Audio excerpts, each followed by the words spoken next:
வணக்கம் மாணவர்களே. மிக்க நன்றி. மிக்க அழகாக இருக்கீங்க. இப்போ நீங்கள் எல்லாமே பறவைகளாக மாற போறீங்க. சரியா? பல பறவைகளாக மாறி உங்களுக்கு பிடித்தமான ஒரு பாடலை நீங்கள் என்ன செய்ய போறீங்க? பாட போறீங்க. குருவியா மாற போறீங்க, கிளியா மாற போறீங்க, அப்புறம் சேவலா மாற போறீங்க. இது முடிஞ்ச பிறகு இது தொடர்பான ஒரு ஆக்டிவிட்டி இருக்கு. அதை நம்ம பிற்பாடு செய்வோம். எங்க அந்த பாடலை பாடுங்க பார்க்கலாம். கீச் கீச்.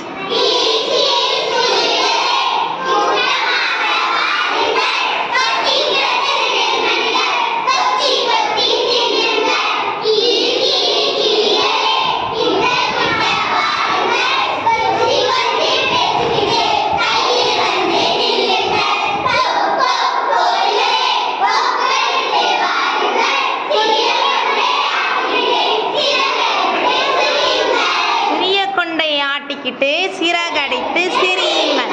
நல்லா சிறகடித்து சிரியுங்கள் பார்க்கலாம். நன்று. வாழ்த்துக்கள் மாணவர்களே.